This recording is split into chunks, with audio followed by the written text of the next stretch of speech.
السلام علیکم دوستو.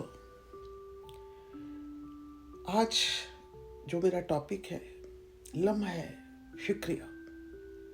ہم اپنی اولاد کو دنیا میں کامیاب انسان بنانا چاہتے ہیں، کامیاب دیکھنا چاہتے ہیں، مگر کیا کبھی ہم نے یہ سوچا ہے کہ آخرت اس کی کامیاب کیسے ہوگی؟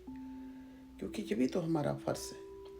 اگر والدین اپنی اولاد کو ڈاکٹر، انجینئر، پروفیسر، وکیل اور کامیاب کاروباری بنانے کے لیے سالوں محنت کرتے ہیں تو پھر انہیں نمازی بنانے کے لیے اتنی فکر کیوں نہیں کرتے؟ ہمیں فکر ہوتی ہے کہ ہمارا بچہ اچھے اسکول میں پڑھے، بہترین ڈگری حاصل کرے، اچھی نوکری اسے مل جائے، اچھا گھر بنا لے اور معاشرے میں مقام پیدا کرے.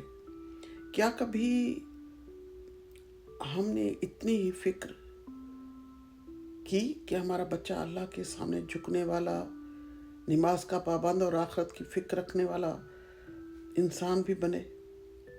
یاد رکھیں، دنیا کی تعلیم بچے کو روزگار دے سکتی ہے مگر نماز اسے رب سے جوڑ دے گی.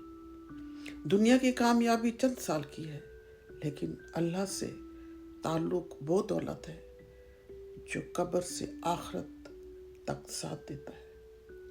اور جب ہم سوچتے ہیں کہ ہمارے بچے کو ناکامی ہوئی ہے تو اللہ کے آگے ہم تب سجدہ ریز ہوتے ہیں.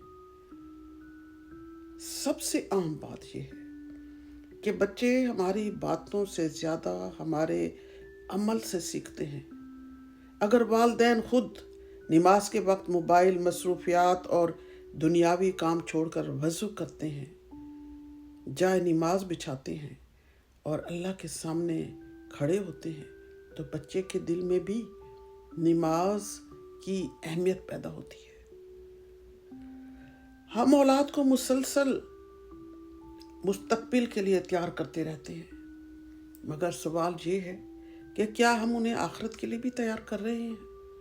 اپنی اولاد کو صرف یہ نہ سکھائیں کہ بیٹا بڑا آدمی بننا ہے، بلکہ یہ بھی سکھائیں بیٹا اچھا انسان بننا، اللہ کا بندہ بننا، نماز کبھی نہ چھوڑنا. کیونکہ ممکن ہے دنیا کی نظر میں آپ کا بچہ بڑا آدمی بن جائے مگر اللہ اس کا تعلق کمزور رہا، رب سے نہ جڑا تو ساری کی ساری کامیابی ادھوری رہ جائے گی. آج خود سے ایک سوال ضرور کیجیے، ہم اپنی اولاد کے مستقبل کے لیے جتنا وقت، پیسہ اور محنت لگا رہے ہیں، کیا آپ کی آخرت کے لیے بھی اتنی ہی فکر کر رہے ہیں؟ پہلے خود نماز کے پابند بنیں، پھر اپنی اولاد کو نماز کی طرف بلائیں. والدین کا عمل ہی بچوں کی پہلی درسگاہ ہے. نماز وقت پر ادا کریں، وقت پہ بچوں کو کھڑا کریں اور آپ کا کہنا فرض ہے جس طرح آپ ان کے باقی مستقبل کی فکر کرتے ہیں ان کی آخرت کی بھی آپ کو فکر ہونی چاہیے. انہیں ضرور بتائیں نماز کا مقصد کیا ہے، قرآن کو ٹرانسلیٹ کر کے پڑھنے کا مطلب کیا ہے. قرآن ایک پوری کتاب ہے ہمارے مستقبل، ہماری زندگی، ہمارے اعمال، ہمارے کردار کو سدھارنے کے لیے. آج میری بات کو غور سے سنیے، اپنی فکر کے ساتھ ساتھ اولاد کی آخرت کی فکر بھی کیجیے. میرا ولاگ اچھا لگے تو لائک، شیئر، سبسکرائب ضرور کیجیے گا. انشاءاللہ پھر ملتے ہیں نئی بات کے ساتھ. اللہ حافظ.